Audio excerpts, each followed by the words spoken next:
میاں محمود الرشید صاحب کی طرف آنا چاہوں گا۔ میاں محمود الرشید صاحب، مجھے یاد ہے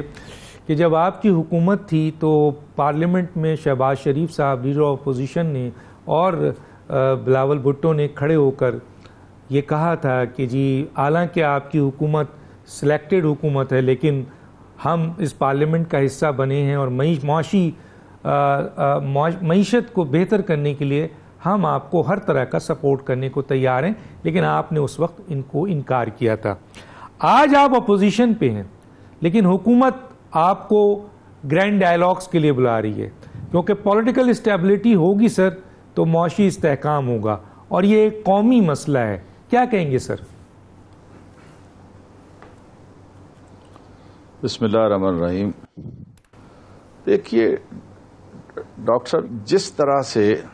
ہماری منتخب حکومت کو یہ ایک انٹرنیشنل اشاروں پہ گرایا گیا اور فارغ کیا گیا، ہم سے پہلے دو ٹینیور پیپلز پارٹی کو اور مسلم لیگ این کو ملے، انہوں نے اپنے ٹینیور مکمل کیے۔ ہمارے ساتھ یہ خصوصی شفقت جو ہے یہ کی گئی کہ ہر حال میں انہیں حکومت سے نکال باہر کرنا ہے، اور ڈنڈورا پیٹا گیا کہ معیشت کی تباہی جی، معیشت برباد ہو گئی ہے جی، ملک دیوالیہ ہو چلا ہے جی۔ یہ ایک سوچے سمجھے منصوبے کے ساتھ پچھلے 6 ماہ سے میڈیا کے اندر اور ہر جگہ یہ پروپیگیٹ کیا گیا، یہ پرسپشن بنانے کی کوشش کی گئی کہ یہ اناڑی ہے جی، انہیں چلانی نہیں آئی جی، انکمپیٹنٹ ہیں جی۔ یہ تو ہر طرف سے جو ہے نا انہوں نے واویلا مچا کے ایک کوشش کی کہ اس طرح کا تاثر پیدا کیا جائے۔ بالکل بھی میں یہ سمجھتا ہوں اگر ہماری حکومت کو چلنے دیا جاتا جس طرح ماضی میں ان دونوں بڑی پارٹیوں کی حکومتوں کو ٹینیور مکمل کرنے کا موقع ملا، گزارش یہ ہے کہ ہماری حکومت جو تھی اس کا گروتھ ریٹ اتنے برے حالات میں بھی 5.8% یعنی 6% کے قریب تھا کووڈ کے باوجود۔ یہ ایک بہت بڑی اچیومنٹ ہے، یہ میں نہیں کہہ رہا، تمام اداروں نے کہا، اسٹیٹ بینک نے کہا۔ اس کے بعد آپ ایکسپورٹ کی طرف آئیے کہ صرف اوور آل ایکسپورٹ ہماری یہ اس سال کے اینڈ تک یہ 31 ارب ڈالر تک جا رہی ہے، جو ایک ریکارڈ ہے پاکستان کی ہسٹری کے اندر، اور اس میں صرف ٹیکسٹائل سیکٹر کی ایکسپورٹ جو ہے وہ 20 ارب ڈالر سے متجاوز ہے۔ آپ ٹیکسٹائل انڈسٹری والوں سے پوچھیں، وہ کہتے ہیں جی پچھلے 70 سال میں ہمیں اس طرح کا بوم نہیں ملا جو پچھلے 3 سال میں ملا ہے۔ تو میں یہ سمجھتا ہوں کہ یہ ایف بی آر کی طرف سے آپ دیکھ لیں ریونیو کلیکشن، کہ جب یہ حکومت ہماری آئی تو 3,500 روپے اس کی کلیکشن تھی، انکم تھی، اور ہم نے 3 سالوں کے دوران اس کو 5,600 ارب روپیہ تک کیا، اور اس سال ہمارے ٹینیور مکمل ہونے تک یہ ڈبل ہو جانی تھی۔ تو میں یہ سمجھتا ہوں کہ ہر لحاظ سے یہ بہتر اشاریے تھے ہمارے، اور معیشت جو ہے وہ بڑی بہتر طریقے سے ٹیک آف کرنے کی پوزیشن میں جا رہی تھی۔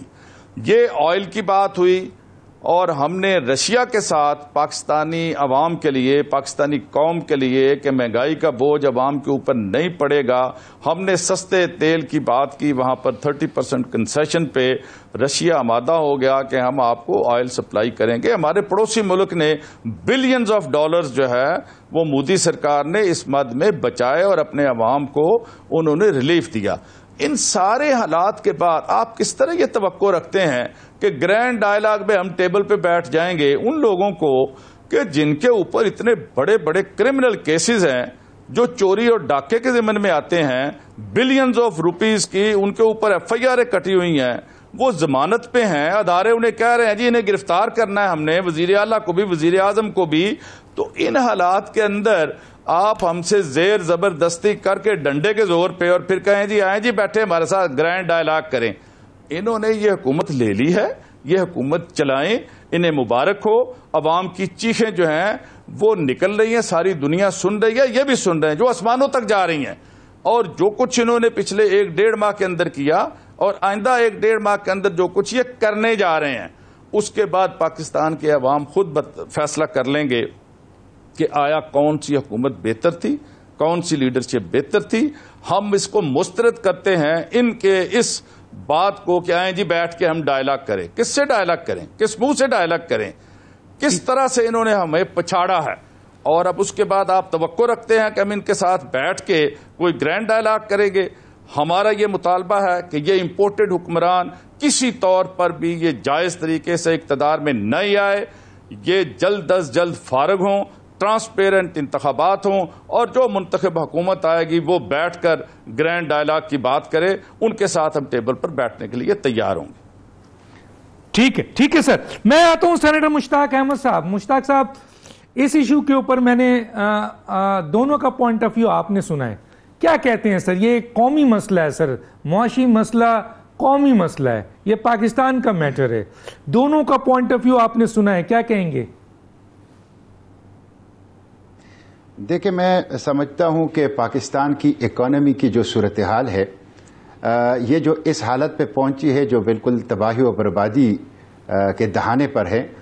تو اس میں تمام سابقہ حکومتیں ذمہ دار ہیں۔ آپ دیکھ لیں کہ تقریباً ہم 20 پروگرام کے لیے IMF کے پاس گئے ہیں، اور یہ جو موجودہ حکومت ہے، یہ بات ٹھیک ہے کہ یہ معاہدہ گزشتہ حکومت نے کیا تھا، اور اس معاہدے میں کھل کر لکھا ہوا ہے کہ ہم 30 روپے تک لیٹر پیٹرول کی قیمت بڑھائیں گے، 30 روپے تک لیٹر ڈیزل کی قیمت بڑھائیں گے، اسی طرح سبسڈیز جتنی بھی غریبوں کو دی جا رہی ہے وہ ختم کریں گے۔ تو اصل مسئلہ ہمارا یہ ہے کہ ہمارے حکمران جو بھی رہے ہیں، انہوں نے FATF کی غلامی کی ہے، انہوں نے IMF کی غلامی کی ہے، اور انہوں نے پاکستان کے مفاد میں معاشی ایجنڈا لے کے چلنے کے بجائے ہمیشہ سے استعمار اور جو سامراج ہے، IMF ایک استعمار ہے، IMF ایک سامراج ہے، اس کے ایجنڈے کو لے کے چلیں۔ آپ نے وزیر اعظم کی گرینڈ ڈائلاگ کی بات کی یا چارٹر آف اکانومی کی بات کی، تو سوال پیدا ہوتا ہے کہ اس چارٹر آف اکانومی سے ان کی مراد کیا ہے؟ کیا وہ IMF کی غلامی سے پاکستان کو نجات دلانا چاہتے ہیں؟ کیا وہ پاکستان کو سودی معیشت سے اور قرضوں کی معیشت سے، جس پہ ہماری تقریباً 3,000 ارب روپوں سے زیادہ جو ہیں وہ سالانہ جا رہا ہے، کیا اس سے قوم کو نجات دلانا چاہتے ہیں؟ یہ جو آپ نے بات کی اشرافیہ کو مراعات کی، UNDP تو کہتی ہے کہ 17.4 ارب ڈالر یہ اشرافیہ سالانہ مراعات لے رہی ہے، جو پاکستان کے ٹوٹل جمع شدہ ٹیکسوں کا 50% ہے۔ یہ اشرافیہ کون ہیں؟ وہ کہتے ہیں اس میں نمبر 1 پر کارپوریٹ سیکٹر ہے، نمبر 2 پہ بڑے بڑے زمیندار اور جاگیردار ہیں، اور نمبر 3 پہ ہماری ملٹری اسٹیبلشمنٹ ہے۔ اور آپ کو یہ جان کے حیرت ہوگی کہ ہمارے ٹیکس جہاں سے جمع ہو رہے ہیں، 60% ٹیکس ہمارے انڈائریکٹ ہے، یعنی غریب لوگ دیتے ہیں، ٹافیوں میں دے رہے ہیں، بسکٹ میں دے رہے ہیں، دودھ میں دے رہے ہیں، ہر استعمال کی چیز میں دے رہے ہیں، اور صرف 40% ٹیکس جو ہیں وہ ہمارے اشرافیہ دے رہے ہیں۔ ٹیکس ٹو GDP ریشو جو ہماری جو ڈائریکٹ ٹیکسیشن ہے اس کی شرح شرمناک حد تک کم ہے۔ تو جو ان کی جو چارٹر آف اکانومی ہے یا جو گرینڈ ڈائلاگ ہے، اس سے مراد کیا ہے؟ کیا ان اشرافیہ کے اوپر کٹ لگانا ہے؟ کیا سودی معیشت کو ختم کرنا ہے؟ کیا IMF کی غلامی سے نجات دلانا ہے؟ اور کیا غریب عوام کو مہنگائی کے اس غضب سے نجات دلانا ہے؟ مہنگائی کا آپ دیکھ لیں کہ پیٹرول کی قیمت جب آپ 60 لیٹر بڑھاتے ہیں ایک ہفتے کے اندر، بجلی کی قیمت 11 روپے یونٹ بڑھاتے ہیں، آپ کوکنگ آئل 213 روپے فی لیٹر بڑھا رہے ہیں، اور آپ گھی جو ہے وہ 208 روپے فی کلو بڑھا رہے ہیں، اور آپ 20 کلو تیلے کا جو آٹے کا تیلا ہے وہ 300 روپے جو ہے وہ بڑھا رہے ہیں، اور آپ گیس کی قیمتوں میں 45% اضافے کا فیصلہ کر رہے ہیں۔ تو یہ تو آپ غریب کو مار رہے ہیں۔ ایک طرف تو غریبوں کے لیے یہ اقدامات ہیں، اور جو اشرافیہ ہے جس کی آپ نے تفصیل کھینچی ہے، گریڈ 19 گریڈ 20 گریڈ 21 گریڈ 22 کے افسروں کو کنوینس الاؤنس ملتا ہے 1 لاکھ روپے تک، وہ کوئی سرکاری گاڑی نہیں رکھ سکتی،